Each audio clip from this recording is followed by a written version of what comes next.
저체온 치료 즉 서라퓨틱 하이포서미아 또는 목표 체온 관리 TTM은 환자의 체온을 의도적으로 정상보다 낮게 유지하는 의학적 치료법입니다.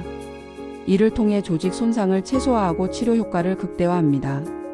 이 치료법은 특히 심정지 후 소생술을 받은 환자, 신생아 저산소성 뇌병증, 외상성 뇌손상 등에서 뇌 손상을 보호하는 핵심적인 응급치료로 자리 잡았습니다. 저체온 치료기는 이러한 치료적 저체온을 안전하고 정밀하게 유도하고 유지하는 의료 장비로 현대 중환자의학과 응급의학의 핵심 도구 중 하나입니다. 저체온 치료의 기본 원리는 체온을 32도에서 36도로 낮추어 세포의 대사율을 감소시키는 것입니다.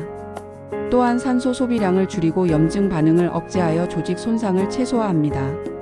정상 체온에서 1도 감소할 때마다 뇌의 대사율은 약 6에서 10% 감소하며 이는 허혈 상황에서 뇌세포의 생존 시간을 연장시킵니다. 또한 저체온은 흥분성 신경 전달 물질의 방출을 억제하고 자유 라디칼 생성을 감소시키며 혈액 내 장벽의 안정성을 유지하는 등 다면적인 신경보호 효과를 제공합니다. 현대 저체온 치료기는 정밀한 온도 제어 시스템을 갖추고 있어 목표 체온을 정확하게 달성하고 유지할 수 있습니다. 이들 장비는 일반적으로 냉각 및 가온 기능을 모두 제공하며 자동 피드백 시스템을 통해 환자의 체온 변화에 실시간으로 반응합니다. 최신 저체온 치료기는 사용자 친화적인 인터페이스와 안전 기능을 갖추고 있어 의료진이 안전하고 효과적으로 치료를 시행할 수 있도록 돕습니다. 저체온 치료의 성공은 단순히 체온을 낮추는 것을 넘어서 적절한 환자 선별, 정확한 시기 결정, 정밀한 온도 관리 그리고 종합적인 집중 치료가 조화롭게 이루어질 때 달성됩니다. 이는 다학제적 접근이 필요한 복합적인 치료 과정으로 여러 전문 분야의 협력이 필수적입니다. 저체온의 치료적 활용은 고대부터 시작되었습니다. 히포크라테스는 이미 기원전 5세기에 출혈과 통증 치료를 위해 얼음과 눈을 사용했다고 기록되어 있습니다. 나폴레옹의 러시아 원정 당시 군의관 도미니크 장 라레는 동상으로 인한 사지 절단 수술 시 추위가 자연적인 마취 효과를 제공한다는 것을 관찰했습니다. 현대적 의미의 저체온 치료는 20세기 초반에 시작되었습니다. 1930년대 템플페이는 암 환자의 통증 완화를 위해 체계적인 저체온 치료를 시도했으며 1940년대에는 심장 수술을 위한 저체온 마취가 도입되기 시작했습니다. 1950년 존 루이스가 저체온 하에서 최초의 개심술을 성공시킨 것은 저체온 치료 발전의 중요한 이정표였습니다. 1950년대와 1960년대에는 저체온의 신경보호 효과에 대한 연구가 본격화되었습니다. 동물 실험을 통해 뇌어혈 시 저체온이 신경세포 사멸을 감소시킨다는 것이 확인되었고 이는 임상 응용에 과학적 기반을 제공했습니다. 하지만 당시의 저체온 치료는 깊은 저체온, 즉 20도에서 25도를 사용했으며 이로 인한 합병증이 많아 널리 보급되지 못했습니다. 1980년대와 1990년대에는 경도 저체온, 즉 32도에서 35도의 효과가 주목받기 시작했습니다. 깊은 저체온에 비해 부작용이 적으면서도 신경보호 효과는 유지된다는 것이 밝혀지면서 임상 적용 가능성이 크게 높아졌습니다. 특히 1990년대 중반 외상성 뇌손상에서의 저체온 치료 연구가 활발히 진행되었습니다. 2002년은 저체온 치료 역사에서 매우 중요한 해였습니다. 이해에 발표된 2개의 대규모 무작위 대조 임상시험, 하카 연구와 버나드 연구에서 심정지 후 소생된 환자에게 저체온 치료가 신경학적 예후와 생존율을 개선한다는 것이 확실히 입증되었습니다. 이 연구들을 바탕으로 국제심폐소생술위원회, 아일코어와 미국심장협회, AHA는 심정지 후 저체온 치료를 권고사항에 포함시켰습니다. 2013년 TTM 연구는 저체온 치료 분야의 새로운 패러다임을 제시했습니다. 이 연구에서는 33도와 36도 치료 그룹 간의 유의한 차이가 없다는 결과가 나왔으며 이는 목표 체온 관리라는 개념으로 발전했습니다. 즉 발열을 방지하고 체온을 엄격하게 관리하는 것이 중요하다는 인식의 전환이 일어났습니다. 최근에는 보다 정밀한 온도 제어 기술, 새로운 냉각 방법, 환자별 맞춤 치료 등의 발전이 이루어지고 있으며 인공지능을 활용한 예측 모델과 자동화된 온도 관리 시스템들이 개발되고 있습니다. 저체온 치료기는 냉각 방법과 기술적 특성에 따라 여러 유형으로 분류됩니다. 표면 냉각 시스템은 가장 널리 사용되는 방법으로 환자의 체표면을 통해 열 교환을 시행합니다. 냉각 담요, 냉각 패드, 냉각 조끼 등이 대표적입니다. 이 방법은 비침습적이고 사용이 간편하지만 목표 체온 달성 시간이 상대적으로 길고 체온 조절의 정밀도가 떨어질 수 있습니다.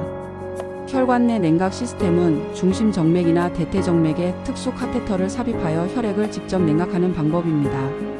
이 방법은 매우 빠르고 정밀한 체온 조절이 가능하며 목표 체온 유지가 우수합니다. 하지만 침습적 시술이 필요하고 혈관 합병증의 위험이 있어 신중한 선택이 필요합니다. 냉각액 관류 시스템은 차가운 생리식 염수나 링거액을 정맥 내로 빠르게 주입하여 초기 냉각을 시행하는 방법입니다. 매우 빠른 냉각이 가능하고 비용이 저렴하며 어디서든 시행할 수 있다는 장점이 있습니다. 하지만 체액 과부하의 위험이 있고 지속적인 체온 유지에는 한계가 있어 다른 방법과 병용하는 경우가 많습니다. 강제 공기 냉각 시스템은 차가운 공기를 환자 주위로 순환시켜 냉각하는 방법입니다.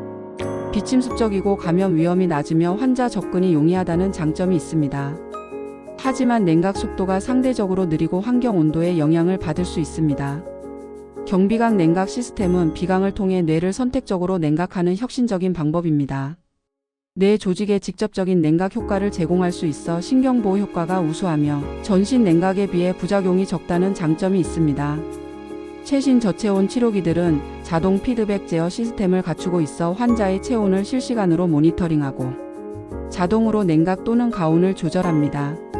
이는 의료진의 업무 부담을 줄이고 더욱 정밀한 체온 관리를 가능하게 합니다.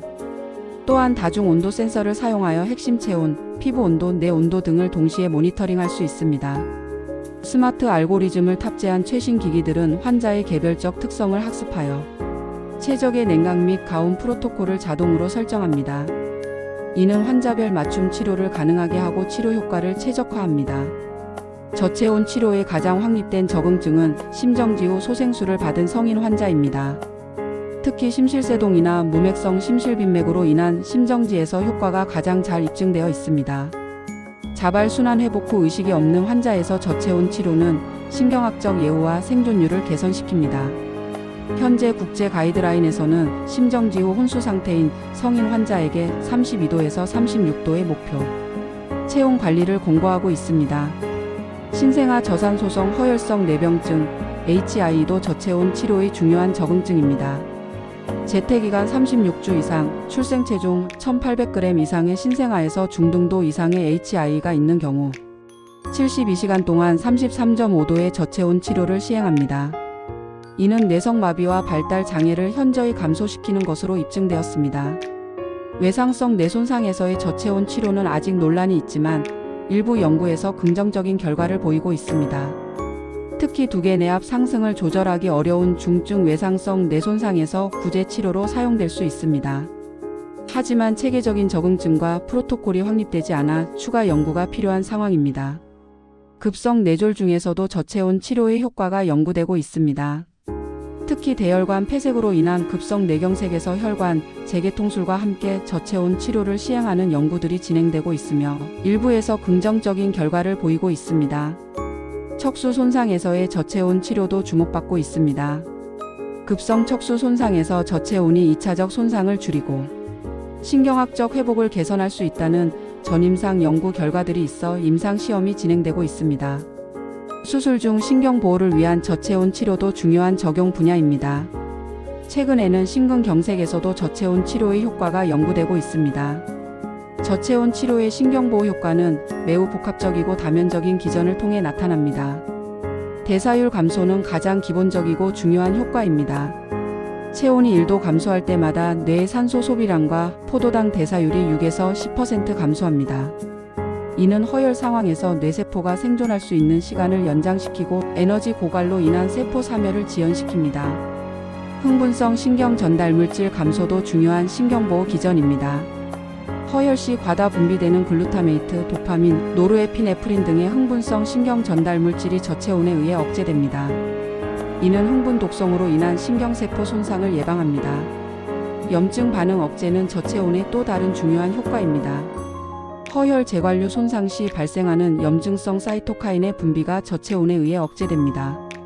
또한 미세아교 세포의 활성화가 감소하여 신경염증을 줄입니다. 자유 라디칼 생성 감소도 신경보호에 기여합니다. 저체온은 허혈 재관류 시 발생하는 활성산소종의 생성을 감소시키고 항산화 효소의 활성을 유지하여 산화적 스트레스를 줄입니다. 세포 사멸 억제는 저체온의 핵심적인 효과입니다. 저체온은 세포 자살과 괴사 모두를 억제합니다. 특히 미토콘드리아에서 사이토크롬 C의 방출을 억제하고 캐스페이스 연쇄 반응을 차단하여 세포 자살을 방지합니다. 혈액 내 장벽 보호 효과도 중요합니다. 저체온은 허혈로 인한 혈액 내 장벽의 파괴를 억제하여 내부종을 줄이고 독성 물질의 내 유입을 방지합니다. DNA 손상 감소와 단백질 변성 억제, 그리고 신경 가소성 보존도 주목할 만한 효과입니다. 저체온 치료의 성공적인 적용을 위해서는 체계적이고 표준화된 프로토콜이 필요합니다. 유도기는 목표 체온에 도달하는 단계로 가능한 한 빠르게 시행하는 것이 중요합니다. 일반적으로 시간당 1에서 2도의 속도로 냉각하며 4시간에서 8시간 내에 목표 체온에 도달하는 것을 목표로 합니다. 초기 냉각을 위해서는 4도의 차가운 생리식 염수 30ml/kg 최대 2리터를 빠르게 주입하는 방법이 널리 사용됩니다. 유지기는 목표 체온을 일정하게 유지하는 단계입니다. 일반적으로 12시간에서 24시간 동안 유지하며 환자의 상태와 기저질환에 따라 조절할 수 있습니다. 이 단계에서는 체온의 변동을 플러스 마이너스 0.5도 이내로 유지하는 것이 중요합니다. 제가 옮기는 체온을 정상으로 서서히 회복시키는 단계로 시간당 0.25에서 0.5도의 속도로 천천히 진행합니다. 급속한 제가온은 재관류 손상을 악화시킬 수 있어 주의가 필요합니다.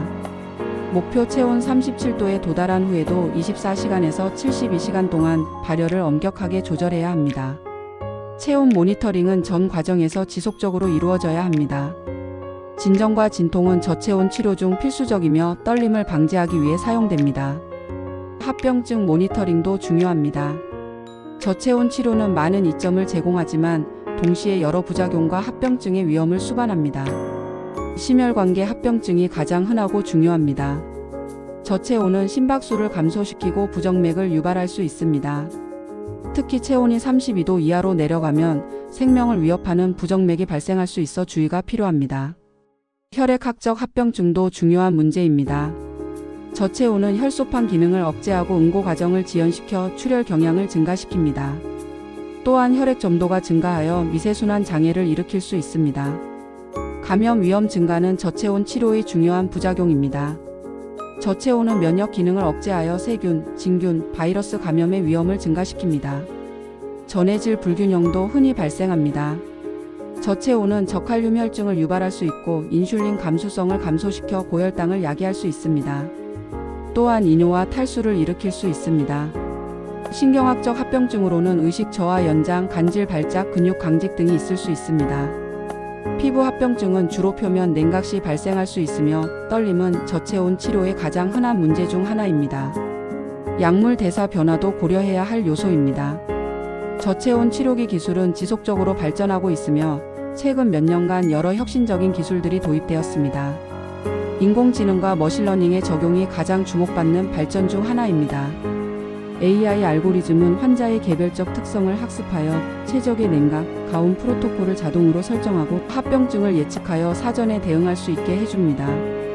정밀 온도 제어 기술의 발전으로 플러스 마이너스 0.1도 수준의 정확한 체온 관리가 가능해졌습니다. 웨어러블 저체온 치료기의 개발도 주목할 만합니다. 휴대 가능한 소형 냉각 장치를 통해 병원 전 단계에서부터 저체온 치료를 시작할 수 있게 되었습니다. 선택적 내냉각 기술은 전신 냉각의 부작용을 줄이면서도 뇌 보호 효과를 얻을 수 있는 혁신적인 방법입니다. 나노 기술의 응용, 실시간 생체 신호 통합 모니터링, 클라우드 기반 데이터 분석 등도 저체온 치료의 안전성과 효과를 크게 향상시키고 있습니다. 저체온 치료의 효과를 극대화하기 위해서는 환자의 개별적 특성을 고려한 맞춤형 접근이 필요합니다. 연령별 접근이 매우 중요한데 신생아, 소아, 고령 환자는 각각 다른 생리학적 특성을 고려해야 합니다. 기저질환에 따른 맞춤 치료도 중요합니다. 심혈관 질환, 당뇨병, 신장 질환이 있는 환자는 특별한 주의가 필요합니다. 유전자 다형성이나 성별에 따른 차이를 고려한 개인 맞춤형 치료도 연구되고 있습니다. 저체온 치료의 성공을 위해서는 다학제적 접근이 필수적입니다. 응급의학과, 중환자의학과, 신경과 신경외과, 마취통증의학과 등 여러 과의 협력이 필요합니다. 간호팀, 임상병리사, 영양사, 약사의 역할도 매우 중요하며 가족과의 소통을 통해 이해와 협조를 구해야 합니다. 저체온 치료의 품질을 보장하기 위해서는 체계적인 품질 관리 시스템이 필요합니다.